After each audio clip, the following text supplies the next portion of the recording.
pretty much right after we wrap up recording. I'm getting on a plane and heading to Vegas. Yes, you are. Vegas, baby, Vegas! I don't think that's how they say it in Swingers. I don't know what. I guess they do kind of say it like that. Yeah. We'll be up 500 by midnight. Yeah. This place is dead anyway. When are we going to cover that movie? I guess. Did Favreau direct it? I think. It's a good question. Did he? I don't know. He might have. Can't remember if he wrote it or directed. I think he only did one of the two. Yeah. That's been. Yeah. Director was Doug. Oh, that's Liman. right. Doug Liman. Yeah. Lyman. Yeah. He became a big deal. Yeah. Yeah. Do we have him on the list? No. I'll add him. Edge of Tomorrow. Yeah. Yeah. He's got some. But it was written by Jon Favreau. Okay. Yeah. That movie's always been big for you and our brother. Mm-hmm. And then it just like, I like all the quotes I just said because of you guys, because I didn't see it because I was little and then when I saw it, I was like, okay. It's a classic. It is a classic. It's up there, man. It's such a...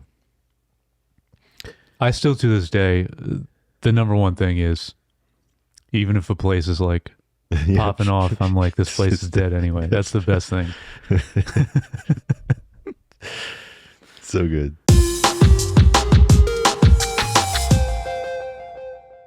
Hey, welcome back to Screen Time TV, a podcast where we discuss some of the latest streaming shows and deeper dives on some of the bigger trending shows. Yeah. So Jared. Yep. Podcasts are hard. Chaos is easy. Yeah. I love that quote. One of the best lines from this show. Yeah. So my name's Josh. This is my co-host Jared. Well, the path is the path. Ain't that right, Josh? That is right. It's so hard to pick because There's so the many. ghoul is like Yeah. incredible, everything he says. Mm-hmm. But your quote actually is Norm, which is surprising. Mm-hmm. But another great character. I wrote this down. I don't know, but like for some reason it was just made me laugh when,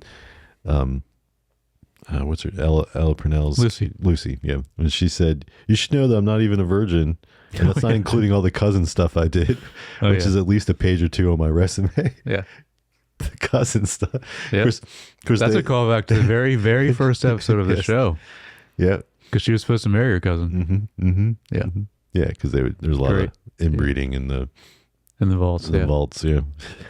So I thought that was funny. Yeah. All right. Well, this is all we're discussing Fallout season 2, first half of the season. We'll cover the second half of the season next episode. But before we get into that, do you have any feedback stuff to go over? Nothing new. Nope. All right. Well, then we will get into what we've been watching. So we're recording very early because you're going to be out of town. So I only have one thing, but it seems like you have. I've got 3 things. Well, 2.5. Nice. Okay. All right. Kind of.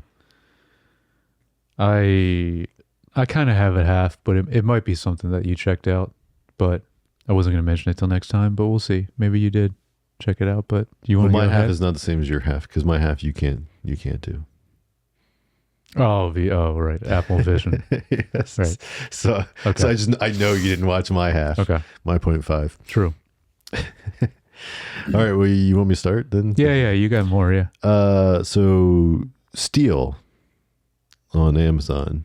Steel? Yes. Oh, Steel, like, okay. I know you're talking Thief about. Steel. Yeah. A contemporary high-octane thriller about the heist of the century and the ordinary office worker who finds herself at the heart of it. Mm-hmm. Only watched the first episode of this, but really liked the first episode. Thought it was... Forget the actress's name. It's what's her name from Game of Thrones? Yeah. Sophie Turner. There it is. Okay. Is this said finds herself in the heart of it person? Okay. But yeah, I think this is a really good start for like a heist type of thing. And so yeah, it's promising. It's on Amazon and seems pretty good. So it's probably, I'm assuming it's a British show though. Seems like it's British. Yes. Okay. Yes. Okay. I was trying to think of like, I mean, she is, but I was like trying to. I think, I saw a trailer for it. I think it seems like there's a lot of other British actors too. Yeah. And she's going to be Lara Croft. Yeah, I know. That's interesting. Very choice. Interesting. They will have to change her hair color, which I guess they're going to. I don't know. I mean, that's easy. I was thinking more of like, she doesn't seem buff enough is the best way. I mean, yeah, I guess she can get buff. She could do that, but even in this role and even as she got older in Game of Thrones, and like she never seemed like she was like no, but she can get. She could probably, but cool. But yeah, check it out. I mean, I don't have a lot to say because I only watched one episode, but to his point, we don't have a lot of time between recording. No, we don't. But yeah, it's all right.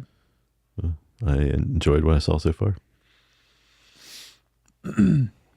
Well, I'm curious if you watched this yet, but I think it's just a VOD. I didn't see it streaming anywhere yet, like HBO. Mm-hmm. But The Housemaid, I finally watched. Have not watched this yet. Okay.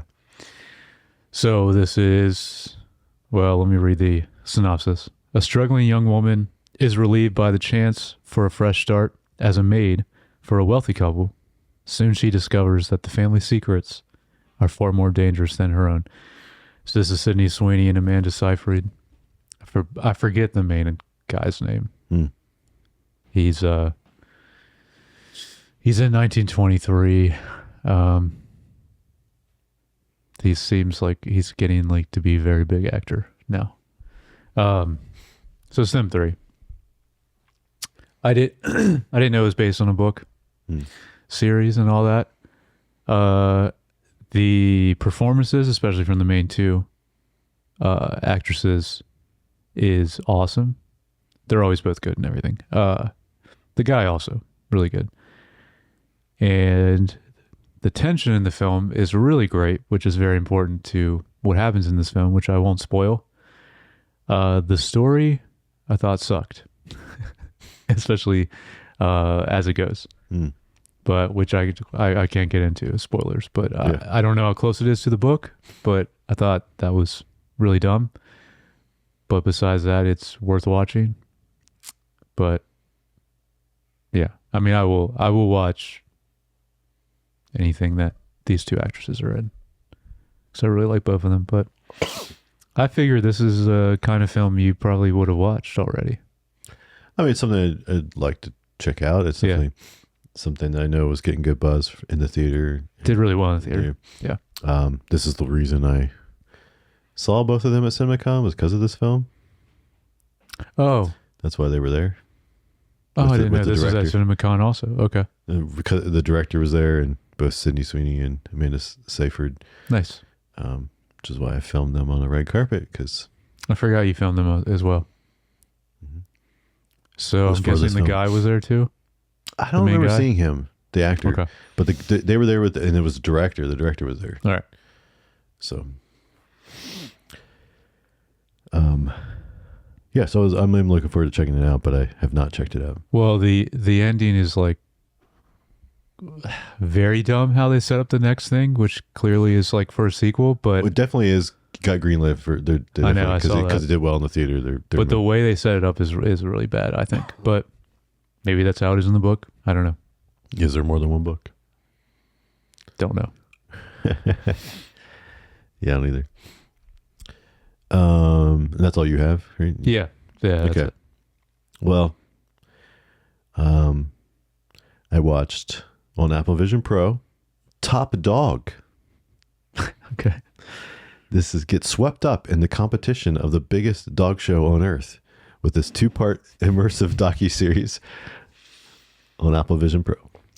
This doesn't seem like something you would watch. You're not a dog person. I've watched all kinds of things on just to experience I watched basketball. Yeah, Freshman basketball that's true. recently to experience it in the Apple Vision Pro. Again, I know I say this every time, but it's every time there's a new thing to watch because it isn't like every day, right? Like it's like once a month, maybe there's new content they put out in this format. And it's always just like wows me every time. I'm like, it's just crazy how it feels like you're there. Yeah. And I imagine if you were a huge dog person, this would be porn for you. Okay. Because you would be able to, I am a huge dog person. and they let you and you're there with the dogs. You're Nice. like practically could feel like you could reach out and pet them if you wanted to. Yeah. Cool. All the things. So, it's cool. It's, again, well done. I mean, again, it's not, it wouldn't be my choice of content if there was like so much content in this format. This would probably not be something I would check out. But so yeah, that's called Top Dog. Okay. And then something else I watched, The Substance. Oh, Yes. wow. Did you watch it just because, or because of the cinematographer? I watched it just because, and I actually watched it before and didn't know it was the same cinematographer. Okay. But those of you who don't know, a fading celebrity takes a black market drug, a cell replicant substance that helps her create a younger, better version of herself. I'm trying to remember this movie because I watched it like when it first came out. Yeah, it's like been a year plus since it came out. This movie was fantastic. Yeah, it is. It is like so well done. Like you're talking about, like the cinematography is great. Did you notice the Kubrick influence? Yes. Like a lot in the filming. Yeah, there's definitely that. The way they do the shooting, the way they light and shoot everything differently for the two different women. Yes. Especially as things get worse for Demi Moore. Demi Moore and Margaret Qualley. Yeah. Margaret Qualley is the better version. Yeah. And then kudos to Demi Moore for like I feel like, again, speaking to this has to be something like she's dealt with and kind of reconciled with on her own terms, right? Because being that she, is, which she was 61 when she filmed in this film, which is crazy. She looks fantastic for 61, but to be like, she's back in the day, she was like the sex icon. Yeah. Right. And I'm just saying, like, to wrestle with that in real life and be okay with it to the point where you could do a role like this, is, I from what I heard, she was very heavily involved in the film, more than just as an actor. The whole idea of this, like what our culture, how our culture looks at aging, and and especially Hollywood. Well, in general, American culture in general looks at aging as bad. True. And everyone wants to look younger. But this is more in a lens of Hollywood. That's where it's amplified the most. And I think it's it's prevalent there. But I think that's, everywhere in our culture, it's that way. Yeah. And because there are cultures that celebrate the elderly in kind of differently than we do, most of the part, we just throw money at it and put them in a home. So I think even that, like, underlying stuff in there is, of course it gets a little wild at the end. Oh, I love where it goes at the end, because it's like, that's the other inspiration, is like The Thing, and like a lot of classic body horror is like a huge inspiration in this too. Yeah. Forget the director's name, but like it's like that and Kubrick, huge in this. Yes. But yeah, I really like this film. Yeah, me too. I liked it.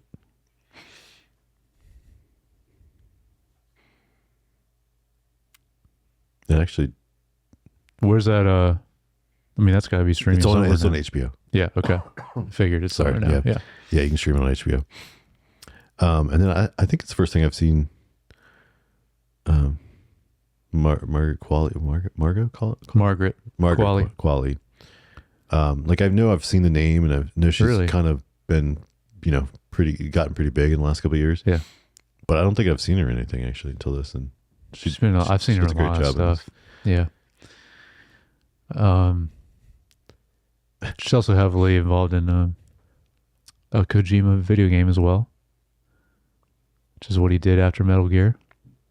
Death Stranding. She's in that. With like a bunch of other huge actors. I don't remember she's in a miniseries I watched. She's been in a few films as well.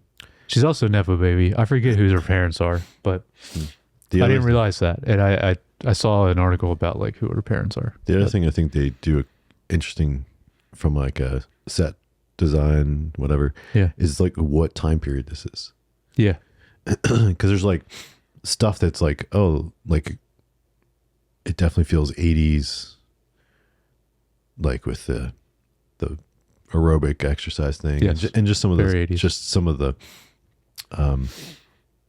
the design of like the buildings, just like set design. But then people have modern cell phones. There's a couple other things that like it's like, oh well, then that's, but then when they're filming even the more modern music, not music video is not the right word, even though it feels almost like modern exercise thing that the new lady, what was their name in the, I don't remember. I don't know. That like the cameras are like old like 80s cameras that are like on the set. Oh really? So cool. It's just this weird cool. Mix of like, is it present day or is it like the 80s or somewhere in between? Yeah. But like, so like technology is kind of ambiguous, and I like when films do that. Yeah. And so it kind of is like, because obviously the drug's not a real thing, right, at least right now. I mean, could be. I mean, I don't know about could be and what this, the actual route this goes. I could see something that does that at the micro level. Yeah. That doesn't actually create a whole second person, but like is like somehow manipulating, regenerating things in your own body to make you look young again. But because that's definitely like, that's definitely something that'll probably exist in the future. But anyway. Jeff Bezos probably already can do it. He's just the only one. Jeff Bezos. That's him and whoever else at his level. Yeah. He's probably already doing it. Yeah. Elon Musk. Yeah. Elon Musk. Yeah. Tim Cook. Yeah. Anyway, The Substance. Yeah. It's awesome. Really good. I don't think that's a hot take though. No, it's not. But I'm surprised you watched it, because I didn't think you would even watch it. Yeah, I mean, I remember when it was out, I was like, I know someone need to watch, and it's just, which I feel was like it was fall of 2024. Yeah, it's been a year at least, yeah. Probably longer, yeah. All right. One other thing to discuss, I think. Okay. In the news section. Okay. X-Files. What about X-Files? Ryan Coogler. Oh, yes. Doing X-Files. Rebooting. Yeah, I don't know how I feel about this. I mean, he's great, but yeah, I don't want him. I want to do something original like he just did. Don't reboot X-Files. They already did reboot X-Files with the same actors, and it was not as good. So, I don't know. Yeah, how do you feel about it? I mean, to me, anytime a talented creative has something that they really want to do, and because I feel like this is like, not to say a step down, but like if he's stepping away from doing feature films, which is like what he's already known for, so and is nominated for Best Picture, we'll see if it wins for Sinners, like he kind of starts to get in that realm of like, well, you can do what you want. So, so if he's wanting to do this, I hope somebody that's as talented as he is has a creative take, something that's interesting, and not just like, oh, I just want to do it, right, just to do it. So that at least makes me excited to see what he can come up with. But then it doesn't mean it's going to be good, because also maybe he's not good at TV, I don't know if he has. But also, I'm not sure TV. he's gonna. I mean, I'm sure he's gonna get it going, but I'm sure he's not going to be the main person running the whole thing all the time. Yeah, because I'm sure he's going to move on to doing another feature film. So like, he'll probably help come up with the ideas, whatever, maybe direct the pilot, and then someone else and other people will, but at least he's setting the tone and setting the vision Yeah, for that's it. normally how it goes. Yeah. But anyway, I figured you'd have more to say about it. That's why I was like, oh, Jared. But I love X-Files. I know you do. But it's not for, because his tone, like obviously from his most recent film, like the tone, he could do the tone really well. It's just some things, because they've already tried to reboot it and it not be as successful. I think like just leave it alone, and I'd rather see him do something else. Okay. Because they already rebooted X-Files. Yeah. Not successfully. And I thought to me, what I was reading was like, it wasn't going to be a reboot. It was going to be a continuation. That would be better. So that it would still be possible that in this world you could have the original Mulder and Scully, yeah. like show up as a that would be cameos. At least that's what I saw. That's the plan. Okay. So hopefully that's what he's doing. So if it's that and it's modern day, because then you have like, I feel like in the last 5 years since COVID, the amount of like conspiracy theory stuff has gotten so ridiculous. Yeah, that's true. That You can lean into all that. yeah, if you kind of bring it up to date and kind of tackle that stuff, could be interesting. Yeah. That would be good to tackle all that. All right, well, get into Fallout. Yeah. All right. So we're gonna cover the first 4 episodes of Fallout Season 2. I'm gonna read each one and their synopsis kind of real quick before then we can kind of get into the episodes. Is there synopsis in all of them? I thought it's just like very... The first one has a longer one and the other ones have short. Okay. So episode 1, The Innovator. Lucy and the ghoul pursue Lucy's father, but must first free the ghoul from captors. Flashbacks reveal events before the nuclear war that destroyed Earth, featuring Robert House and America's richest man and his innovations. Yeah. Awesome. In episode 2, The Golden Rule. You can't put a price on family. Episode 3, The Prolificate. Profligate. I think. Most kids are dead by this age. Great quote. And then episode 4, Which he makes them repeat. The Demon in the Snow. Yes. Rock to Spear, and so on. And so on, yeah. Yeah. I say most of the descriptions are like Severance, where it's like nothing. Mm-hmm. But still makes sense to the story or ties in some way. Or I guess Westworld would be a better comparison because that's what he did before this. Jonathan Nolan. Great. You're correct. Yeah. Yeah, and he did that, I think, with those descriptions as well. Yeah. Such a good first season. One of the best seasons, I know. And then just went downhill. He's doing better with this show, though. Just as a whole. We'll see. Yeah. We'll see. Because I feel like at the same time, this second season isn't that different than season 2 of Westworld. Really? Yeah. You're basically trying to branch out more and expand the world. Yeah, but he has a lot more lore that he can go off of and not just make up because of the series. They're right. There's more to work with, right? Because Yeah. Westworld was completely made up from scratch. Besides the original book. But right. But then he... Yeah, but they had to added a expand lot. Yes. expand a lot on this. Where this, you have multiple video games and other things, Yep. and so many creators involved. You've had how many decades of just the people thinking of the world and creating the world for different reasons. So you're right. There's more to work with there. But I just feel like the formula of it, like we get in, not in the first episode as much, but like the expansion of like, oh, here's this facet of people here, and here's this. Just kind of showing these different. Yeah, but that's very intentional because we're going off of New Vegas lore, and there's a lot more factions in that. So that's what I thought was so cool, is seeing all these other factions get introduced in the second season because of the game. I'm not saying it's good or bad. I'm just saying it's pretty much the same playbook as what they did in season 2 of Westworld. This is a good this would be a good conversation though, because I know the video games are very important to me and I know a lot about them, and I know you don't practically nothing. Yeah. It's good. Yeah, so I had 2 questions to ask you up front go ahead. about this season. Yeah. Because we haven't really talked about it at all, I don't think. I think I mentioned it on the pod. Actually, I think it was when you were gone. This is when I mentioned it when the show first came out, season 2.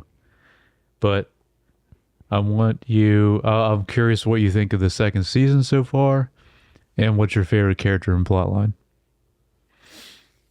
Well, so I think to what you were just saying, like, and what I was saying, it's like these isolated things that you're kind of introducing are not as interesting to me. Like it's like, okay. I mean, it's a little bit of like, okay, world building, but it's like feels weird. Or like all of a sudden it's like, oh, this group of people, and like even title card, whatever. And it's like, and then you're showing this random other group of people. So it feels a little more disjointed because some of that stuff doesn't feel as connected to the story yet. Okay. You know, maybe it will as we watch, because I haven't watched past 4. Me either. So I don't know. But it's right now it's like, oh, we're just taking time to rent, and like they don't feel. So to me, like the only real through line stories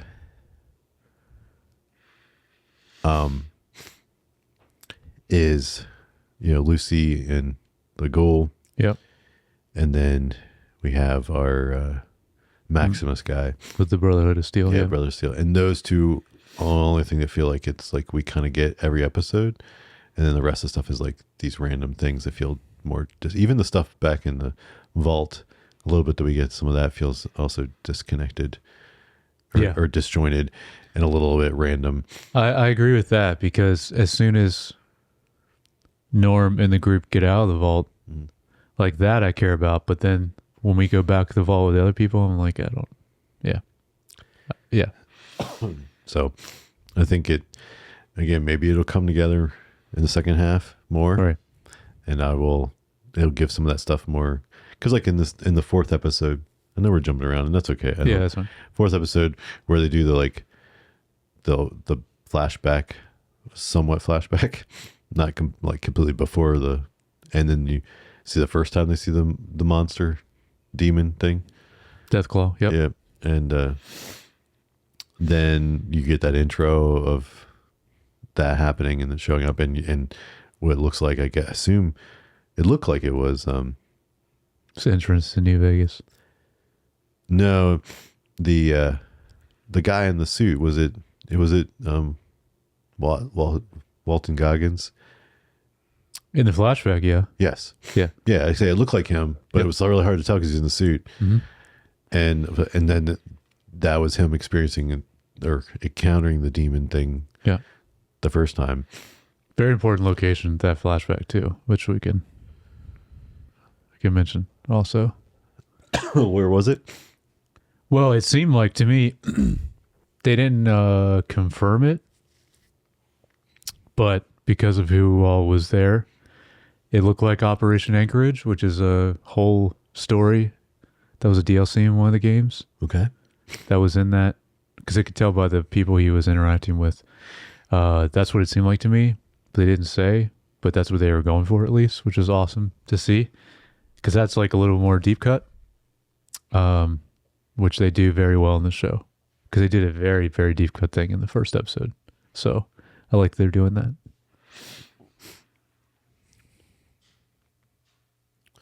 That was the first time seeing a Deathclaw, I believe, also, which obviously, because that's the beginning of the episode, then sets up how the episode ends. They run into him at the end. Yep. Episode 4. Yeah. I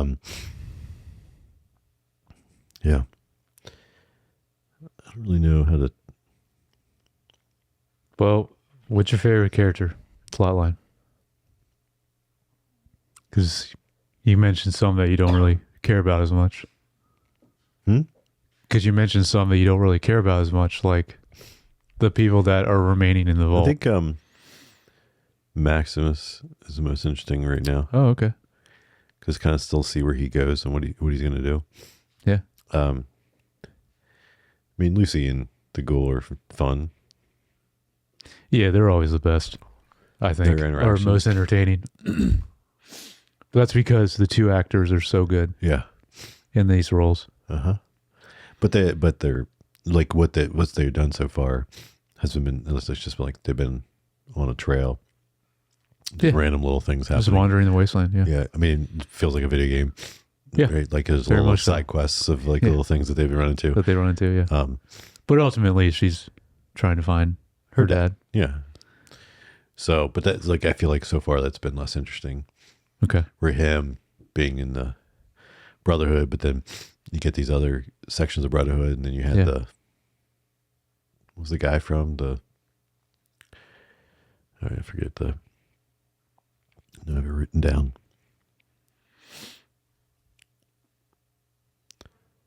Are you talking about the one that comes into the Brotherhood? No. Okay.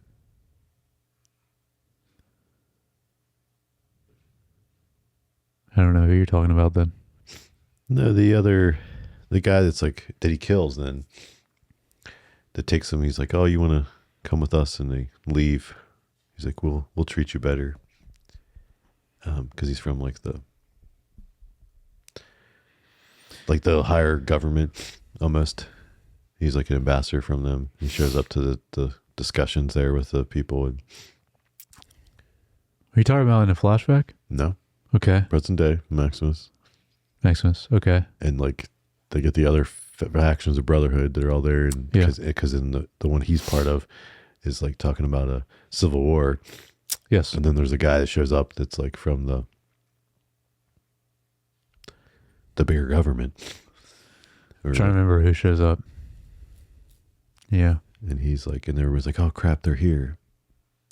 And like, because they would be who they would be doing the civil war against. Okay. And I forget the organization, but then he kills that guy. I do too, yeah. Because then that guy, he leaves with that guy briefly, and then he kills him because he's going to kill the kids. Okay, that's Camille's character. Yeah, okay. Yeah. Yes, Camille. Okay. That's right, Camille. Yeah, okay, that is who I was thinking of. I forget that, the character's name in this, but yes. Yeah, that's in episode 3, because his old guy that was part of the Brotherhood is now at a Sunset Sarsaparilla factory, turning more into a ghoul because of the stuff he took, and just getting a bunch of kids to factory workers and telling him that the name of the episode, most kids are dead by this point, which is really funny.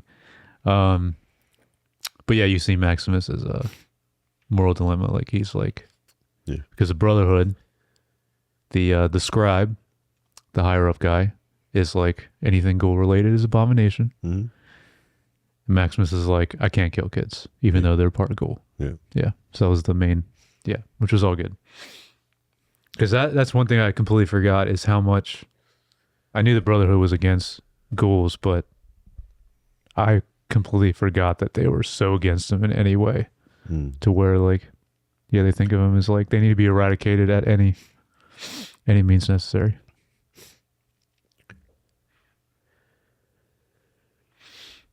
I still think Lucy and the Ghoul have always been my favorite to follow, especially the Ghoul.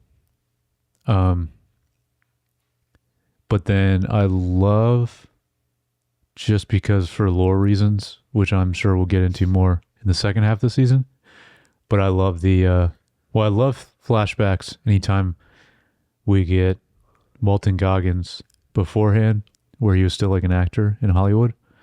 I love when we get that, but I love seeing Mr. House, or so we think. I guess it's Mr. House, who is great, also casting Justin Theroux as Mr. House. But very first scene of this season, we get the start of him in the flashback, which is great. Mr. House is a huge character of New Vegas that is heavily involved in all of New Vegas, which is what they're getting to eventually. Yeah. So I love seeing all that too. And obviously this actor plays him very well. So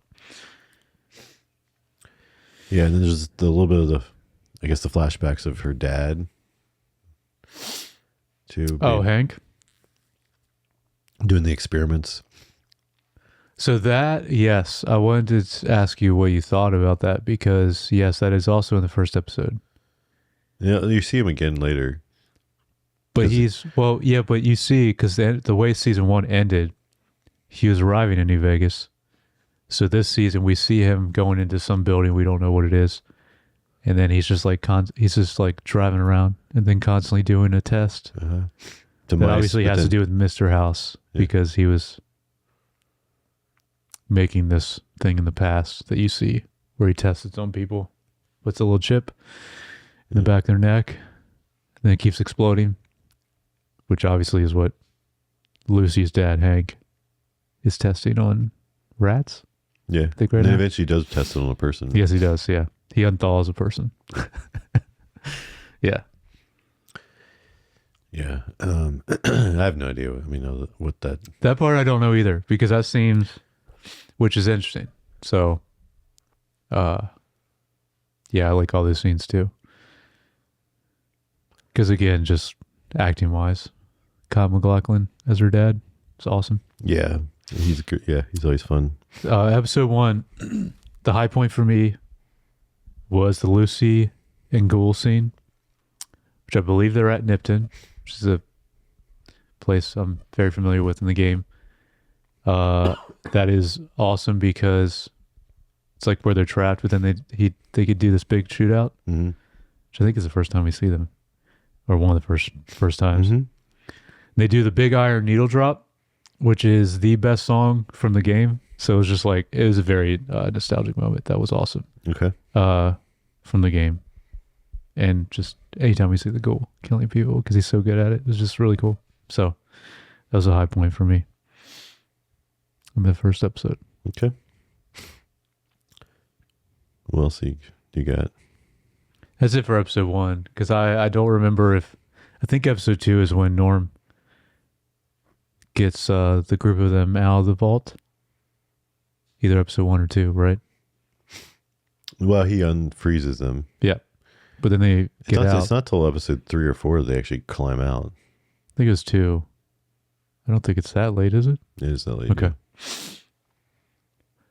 All right. He's another character that when we talked about season 1, I was like surprisingly high on. Like that actor was not familiar with him. He's also like so good in this. How you feel about that storyline? I mean, again, it's not much there. No, it's not. But I think where they left it off, the last scene where it's the guy that was like the assistant that was getting lunch for. Yeah. So it's like, oh, maybe we're actually going to get some information there eventually. Yeah. So maybe episode 5 or 6 we will. It'll make that more interesting. Otherwise, it's kind of been. But it's interesting anyway, because the first time these people have seen the outside world. Yes. The wasteland. Yeah, and they're like, oh, there was a shopping mall there. That's too bad. Yeah. And then the one lady's like, oh, I drove over that like a week ago. And then it technically wasn't a week ago, but to her it was. Yep.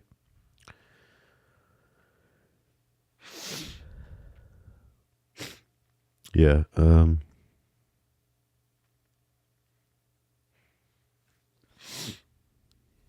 Yeah, I don't remember what else happened in episode 2. I had stuff for episode 3 and 4, but that's why I thought they get out of there and first go on the wasteland then. I don't know. I don't think so.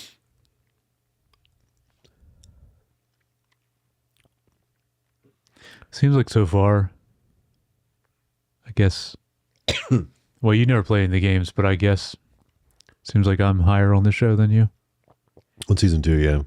Well, I feel like it's not much has happened, really. Yeah. Even in 4 episodes. Like it's like we end True. with the Lucy and the Ghoul storyline.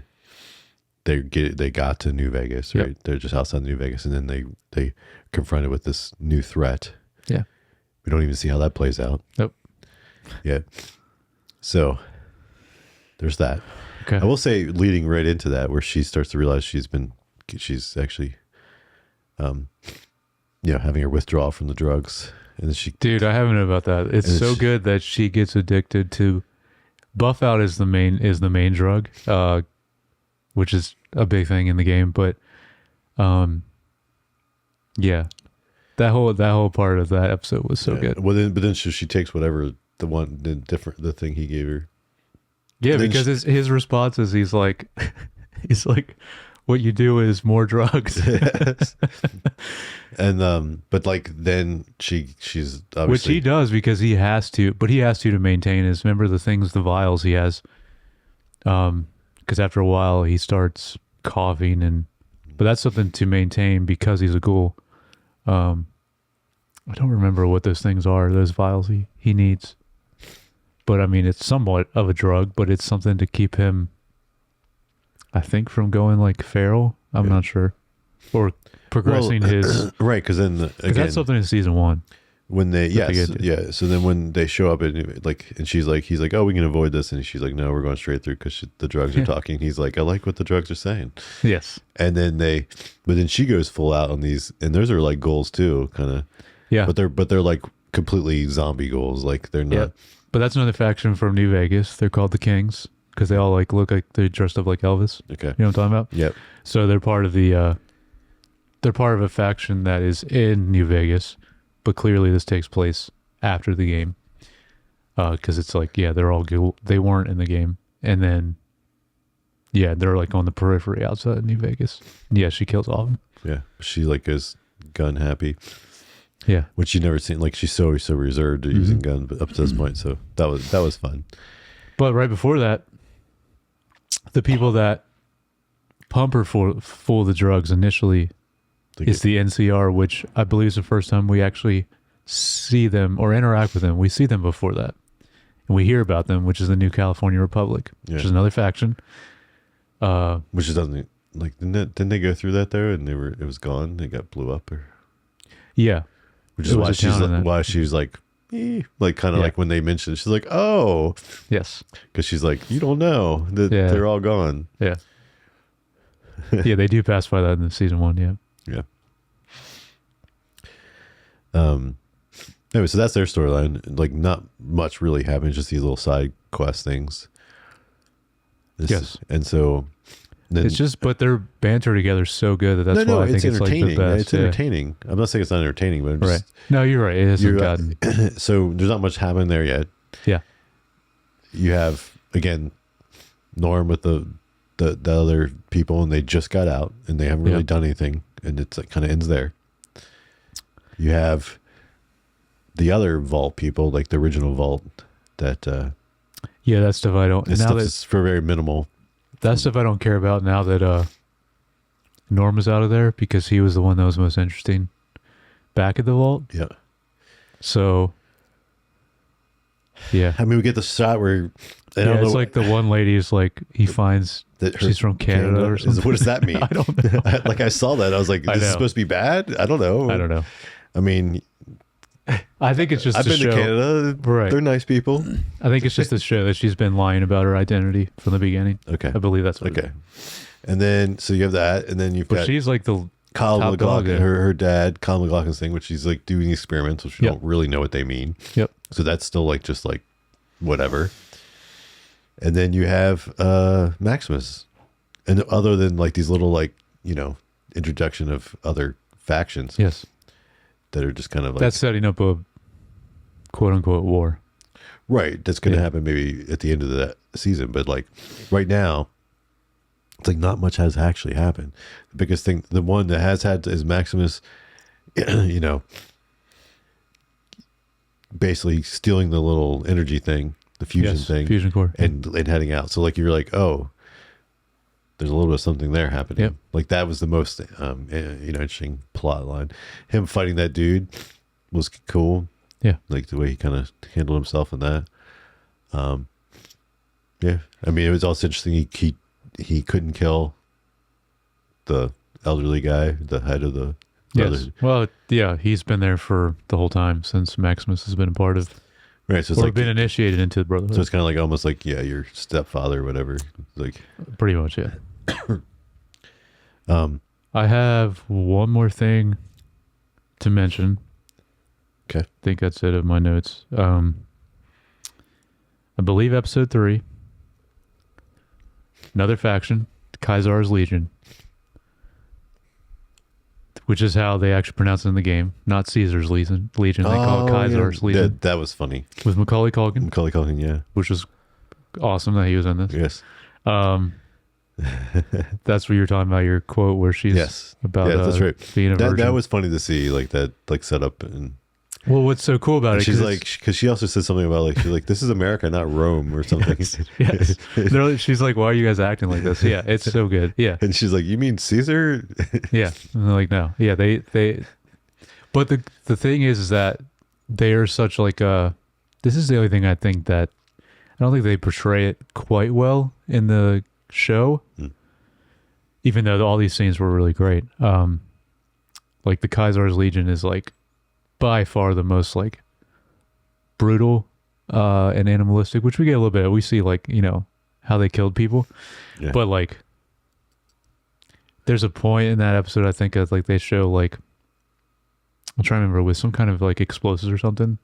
They were just kind of dumb, and I don't know if they really would be like that, but that's the only thing. But as a whole, it was just so cool to see them because they're just like, they're one of the ones. I mean, that's what's so cool about the game is you can like side with any of these factions and like do stuff for them, but they're one of the biggest ones that's like, you run into them all the time. Okay. But they're very hard to kill, but you can also side with them just like any of the other factions. But just really cool to see them because it's the first time we see much of them. We didn't see them in season 1. Nope. Just interesting that they take on the Roman esque-ness of it. Yeah, it's awesome. Yeah, that's why the game is so beloved as one of the best Fallout games, which I think it is one of the best still, is Fallout New Vegas, because they do so well with so many different factions, which is such a important part of the story. Besides also just exploring all of Vegas too, which is really cool, which I imagine we will get a flashback to Vegas in its prime. I'm sure will happen, which will be awesome because it's just run down now. It'll be perfect timing. I'll be watching it while I'm in Vegas. It will. Yep. It's so cool. I hope we get a lot of that because everything with Mr. House too is very important and very interesting. So I'm curious how much we get of that too, or how much more we get of that. Okay. So, yeah. Okay. I imagine, I don't know. I think you'll like the second half more if they actually execute all these plot lines. All this setup. Yeah. But yeah, it just feels like a lot of setup still. And not that, I mean, again, the world is cool and it's well made. And then like the actors, especially their 2 lead people, are very good and entertaining. So like, it's not like it's boring to watch, but it's like when you start to like really take a step back and you're like, really, nothing's happened. Yeah. Like it's 4 episodes and nothing's happened. Yeah. So that's where it becomes a little challenging from my perspective. Like somebody, and then I don't find all the callbacks to the. You would enjoy it more if you knew the lore and played the games. Because there's a lot of Easter eggs. That's the word. Yes. That's making it more fun for you. Yes. Yeah.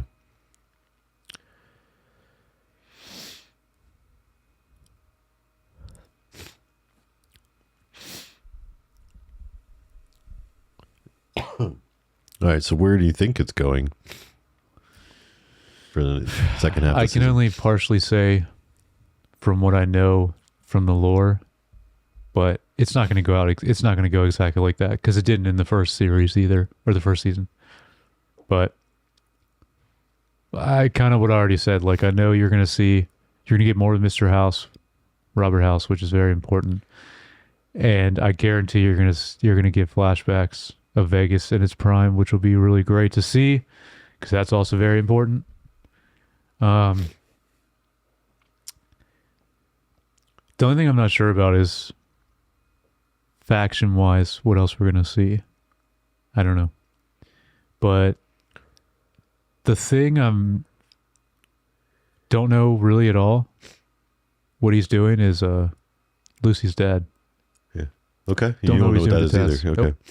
All right. I have an idea, but I that seems, which is interesting. So, Well, for me, still tied to Mr. House, but like I knew nothing about Mr. House. So, like, I mean, it's Okay. interesting and whatever, but like I don't really. but you knew it had to be very important because they cast like a pretty big Yeah, actor yeah. for this season. Yeah, Yeah, you're play kind of like, him. okay, that's going to be more than. Yeah. And they literally start the season with him, Uh-huh. the flashback, which Yeah. is really cool.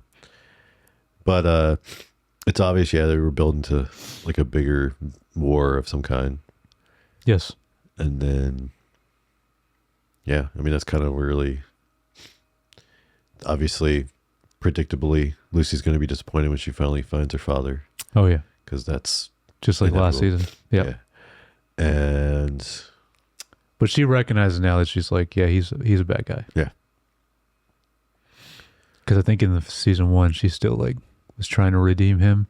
yeah, and then now It's she's not like, that gonna guy, happen. I'm bringing him to justice, is what she thinks Yeah. now. But what's going to happen is she's not going to be able to follow through with that because it's her father. Yes. That's how it always plays out. Yeah. That's why, to me, the most interesting is Maximus, because you don't really know where he's going to go. Is he going to True. stay true to the Brotherhood at some level, or completely abandon it and do something else, and you just don't? That's one thing is I would like to, just like in season 1, like to see all these people meet up and interact. Especially Norm and Lucy. Yeah. They're brother and sister, and they haven't in a long time. Oh, yeah, I forgot that they're even related. Yeah, they're brother and sister. Yeah, well, he's out now, so right. there is a possibility. But I mean, Maximus seeing Lucy because they kind of had a thing. Right, and he hasn't crossed paths with her again. Yeah. This season yet. So yeah, that'll bring that back together. Well, even the guy that's with him now, that had Yes. the kids, like that was somebody that they both. And then the ghoul even, I can't remember if he said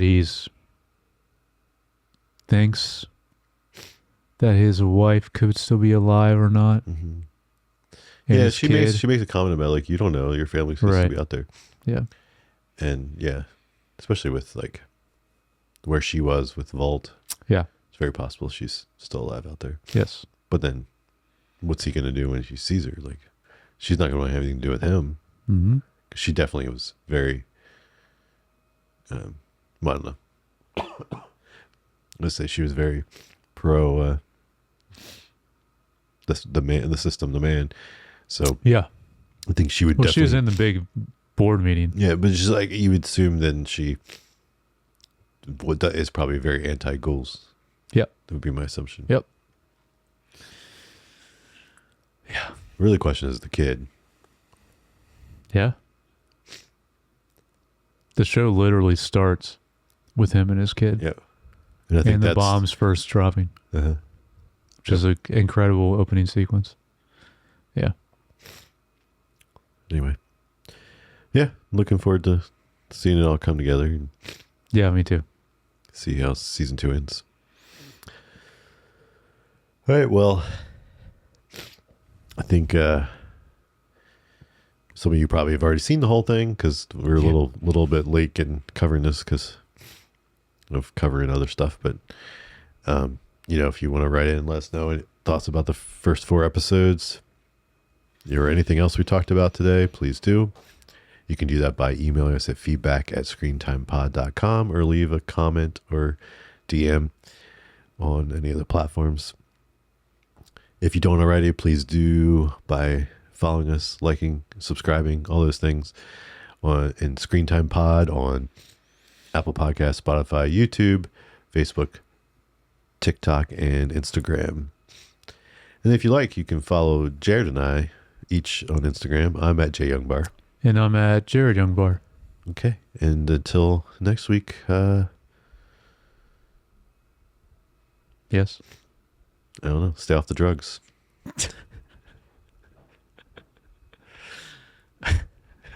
All right.